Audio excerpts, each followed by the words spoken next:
Sometimes, one small thing can change everything, and that's exactly what happened to me, Kelly, just 3 weeks before my engagement party. I'm 30 and was thrilled about marrying Michael, my boyfriend of 5 years. We had been planning this party for months, and everything was going perfectly.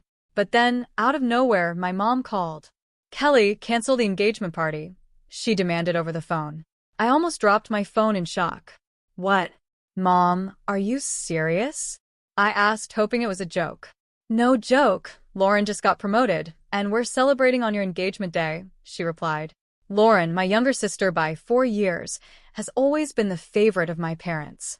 But this was a whole new level of craziness. "Mom, come on. I've been planning this for so long.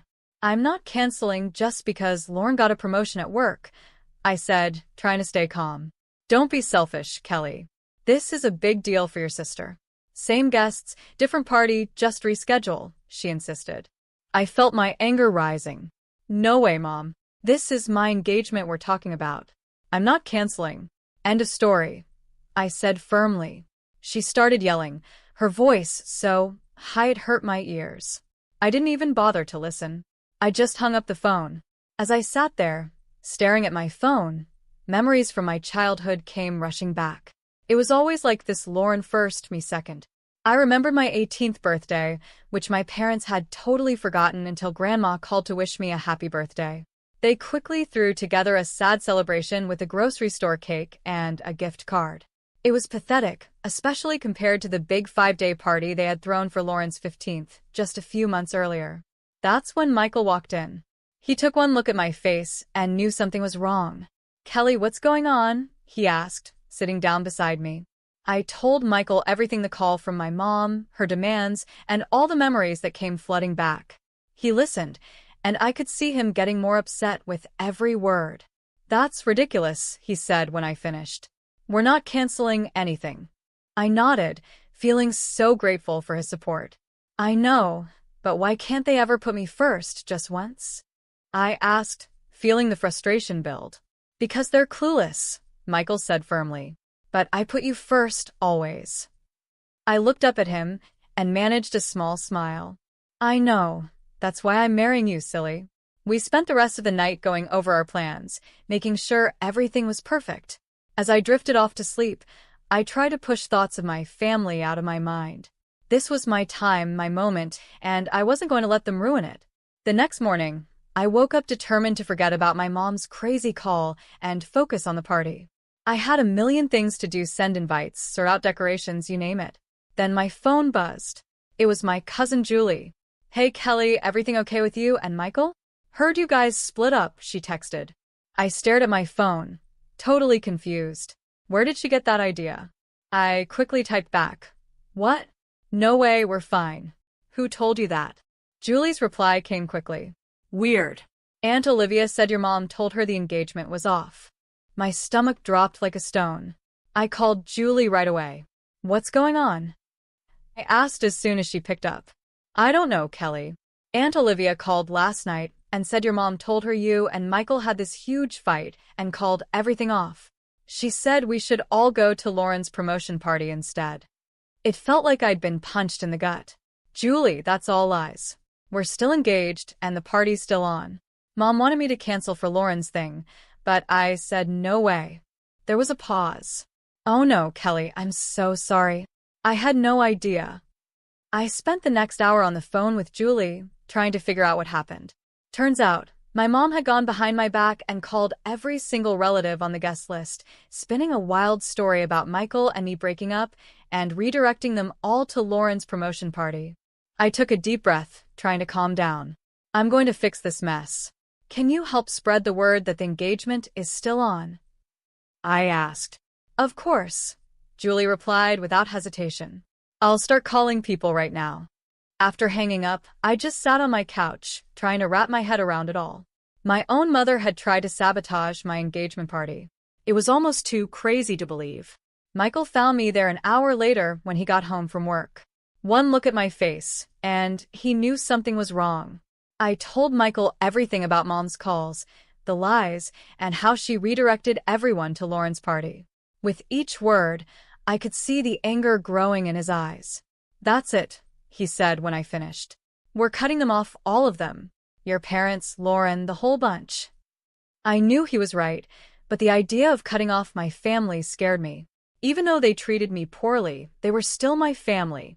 Let's focus on fixing this first, I said. We need to let everyone know the engagement is still on.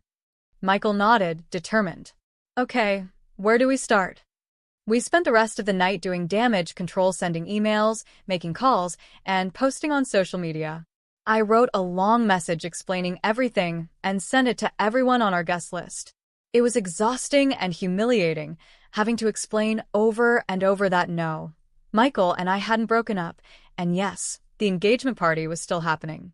By the time we finished, it was way past midnight. My voice was hoarse from all the talking, and my eyes burned from staring at screens. We did it, Michael said, pulling me into a hug. It's going to be okay.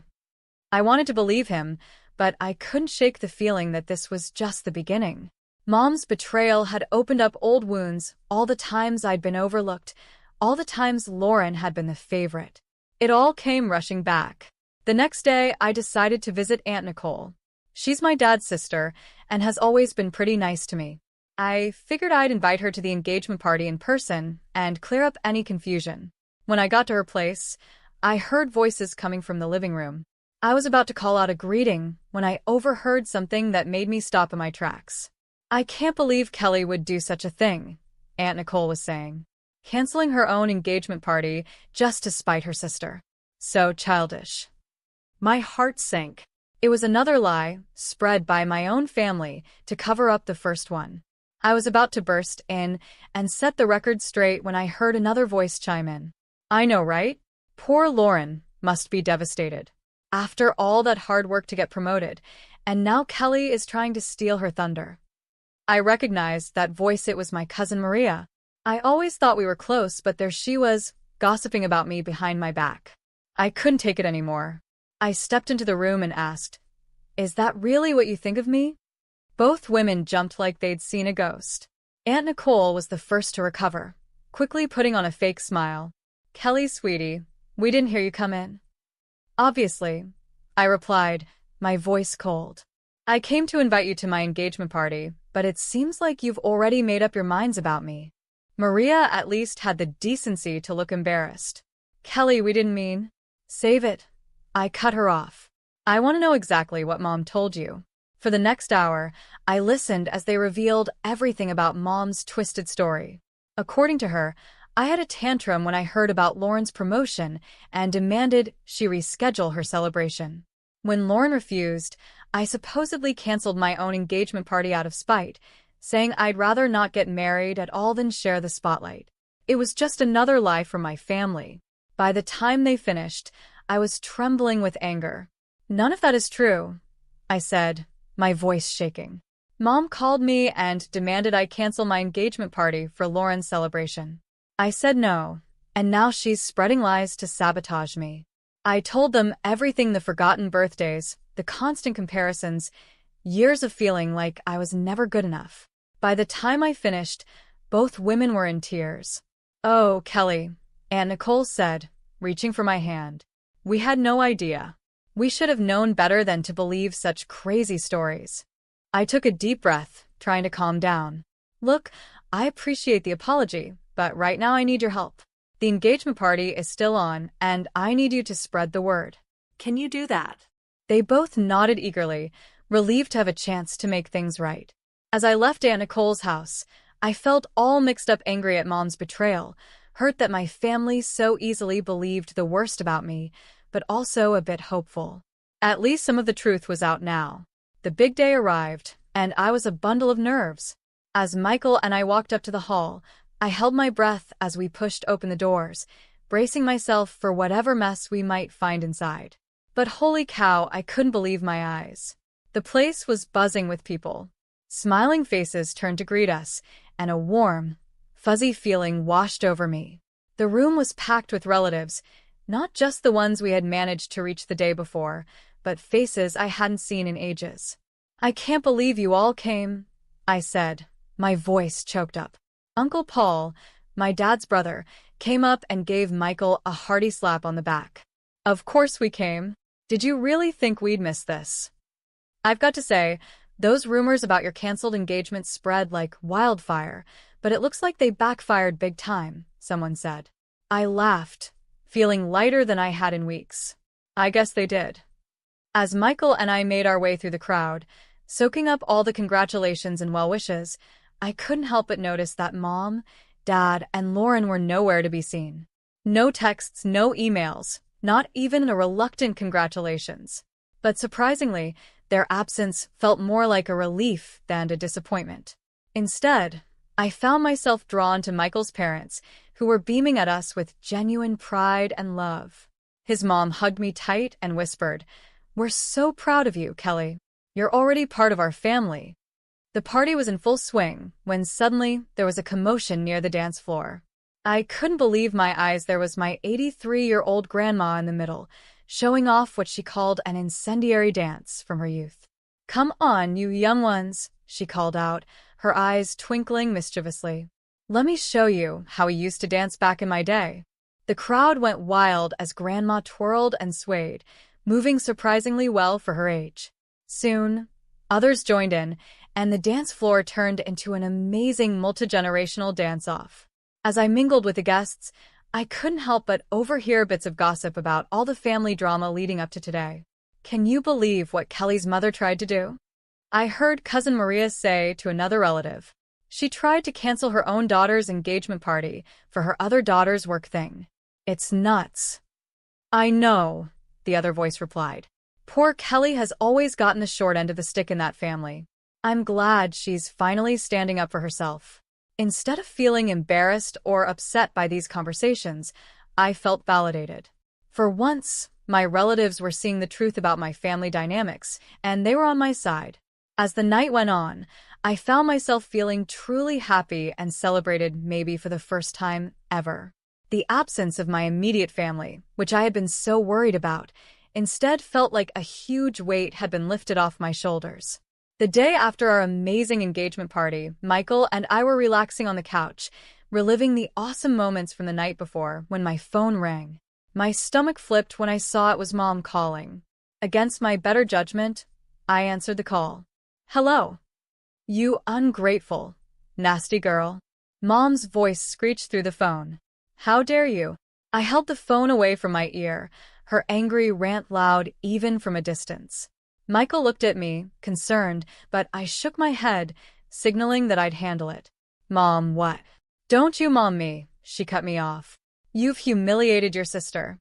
Only 5 people showed up to her party and they were just those nosy old aunts who'd go to anything." I took a deep breath, trying to stay calm. "I'm sorry you're disappointed, but..." "Disappointed?" "Lauren is crushed. She cried all night. This was supposed to be her moment, and you ruined it with your selfishness." I felt my patience slipping. "Mom, I've been planning my engagement party for months. Lauren's promotion party was a last-minute thing, and she knew it clashed with my engagement. That's no excuse. Family comes first, Kelly, but clearly you don't understand that." Before I could respond, she hung up on me. Immediately after the call, my phone buzzed with a text from Lauren. "Hope you're happy. You've ruined everything. I'll make you pay for this humiliation." I showed the message to Michael, who frowned. She can't be serious. The next 3 weeks were quiet, and I started to think maybe the storm had passed. But then, one afternoon, there was an unexpected knock at our door. I opened it to find Michael's parents standing there, looking worried. "Mr. and Mrs. Adam, what a surprise. Is everything okay?" I asked. They exchanged a glance before Mrs. Adams spoke. "Kelly, dear, can we come in? We need to talk to you about something." My heart sank as I led them to the living room. Once we were all seated, Mr. Adam cleared his throat. "Kelly, we've heard some troubling rumors. There's been talk that you've been cheating on Michael." I felt like I'd been slapped. "What?" "That's ridiculous. I would never." "We know, dear," Mrs. Adam interrupted gently. "We've known you for years. We don't believe it for a second." Relief washed over me, quickly followed by anger as I realized where these rumors likely came from. "It's my sister," I said, my voice shaking a bit. She threatened to get back at me for ruining her promotion party. She must be spreading these lies. Mr. Adam nodded grimly. We figured as much. We wanted to come to you directly rather than let these rumors spread. As they left, they promised to help squash any rumors they heard. I felt all mixed up inside. I was touched by the Adams' support and trust in me, but I was also furious at Lauren. How could she sink so low? A few days after the drama with Michael's parents, I got a call from Grandma. Her voice, usually so cheery, sounded worried. Kelly, sweetie, she started, I've heard about all this mess with your parents and Lauren. Don't you think it's time to bury the hatchet? I sighed, feeling the weight of her expectations. Grandma, it's not that easy. They've really hurt me. I know, honey, but they're family. Surely there's a way to patch things up. I could hear the plea in her voice, and it tugged at my heartstrings. Grandma had always been there for me, even when the rest of my family wasn't. I hated disappointing her. What do you think I should do? I asked, already dreading the answer. Why don't you try reaching out? Make a peace offering. Show them you're willing to mend fences. I closed my eyes, torn between my love for Grandma and my need to protect myself. After a long moment, I sighed. Okay, Grandma, I'll try for you. That evening, I stood on my parents' doorstep, heart pounding. As soon as I stepped inside, I knew this wasn't going to go well. Lauren was there, her face full of anger. So, she spat, you think you can just waltz in here and throw me a pity party? That's not what I started, but she cut me off. I don't need your handouts, Kelly. Do you think that makes up for what you did? I should have had my party on your day, then people would have actually shown up. I stared at her, shocked by the bitterness in her voice. Lauren, I'm trying to make things right. Make things right, she screeched. You ruined everything. As usual, it's all about you. I looked to my parents, hoping for some support, but they just stood there, nodding along with Lauren. She's right, Kelly, Mom said. You've always been so selfish. I felt something snap inside me. Without a word, I turned and walked out, ignoring their calls behind me. Later, I visited my grandma again. She greeted me with a hopeful smile. How did it go, dear? Instead of answering, I pulled out my phone. Grandma, I think you need to hear this. Her eyes widened in surprise, but she nodded. I hit play, and Lauren's furious voice filled the room. As the recording played, I watched Grandma's face change from hope to shock, then to deep disappointment. When it finished, there was a long silence. Then, to my surprise, Grandma reached out and took my hand. Oh, Kelly, she said, her voice thick with emotion. I'm so sorry. I had no idea it was this bad. I owe you an apology, Grandma said. I shouldn't have pushed you to reconcile. I felt tears well up in my eyes. It's okay, Grandma. You didn't know. She shook her head. No, it's not okay. I should have believed you from the start. I just wanted so badly for our family to be whole. We sat in silence for a while, both thinking about what had happened. Finally, Grandma spoke again. Kelly, dear, I want you to know something. Family isn't just about blood. It's about love, respect, and support. And from what I've seen and heard, Michael and his family give you that. Don't let anyone make you feel guilty for choosing your own happiness. The morning after my heart-to-heart with Grandma, I woke up to my phone buzzing like crazy. It was a flood of angry texts from my parents. My heart sank as I read them, realizing Grandma must have told them about the recording. How dare you record our private conversations? Mom's message screamed. You're nothing but a sneaky, ungrateful snitch. Dad's message was just as bad. I can't believe you'd stoop so low as to secretly record us and then play it for your grandmother. You've betrayed this family for the last time. I felt like I'd been punched in the gut. Even with proof of their behavior, they still managed to make me the bad guy. This was the last straw. I was done with my toxic family. In the weeks that followed, I tried to focus on work and my life with Michael, but Lauren had other plans. Her spitefulness went into overdrive as she started harassing me. It began with whispers at work. Colleagues would go silent when I walked into a room, only to start whispering again as soon as I left. I soon found out Lauren had been spreading nasty rumors about me, from calling me incompetent to telling outright lies about my personal life. Then came the anonymous messages on social media. Hateful comments popped up on my posts, each one nastier than the last. I couldn't prove it was Lauren, but the tone and content left little doubt in my mind. But Lauren's cruelty reached a new low when she tried to contact Michael. One evening, he came home looking troubled. "Kelly, I got a weird call today," he said. "It was Lauren. She tried to tell me you were cheating on me." I felt the blood drain from my face. What? "Michael, you know that's not true." He quickly reassured me. "Of course, I know that." I shut her down right away. "But Kelly, this is getting out of hand." I nodded, feeling a mix of anger and exhaustion. "I know. I just don't know how to make it stop." I didn't have to do much. Lauren's obsession with revenge started to backfire on her. She became so focused on trying to make my life miserable that her work began to suffer. She spent more and more time plotting against me, and her coworkers noticed. They saw her constantly whispering and spending long stretches on her phone instead of doing her job. It wasn't long before her bosses noticed too. I heard through the office grapevine that Lauren received an official warning for her poor performance. But even that didn't seem to slow her down. Then, about a month into her harassment campaign, the news broke Lauren had been demoted. The irony was clear to everyone. The promotion she had been so desperate to celebrate, the one that had started this whole mess, was now taken away. After the drama with Lauren finally settled down, I threw myself into wedding planning like it was my full-time job.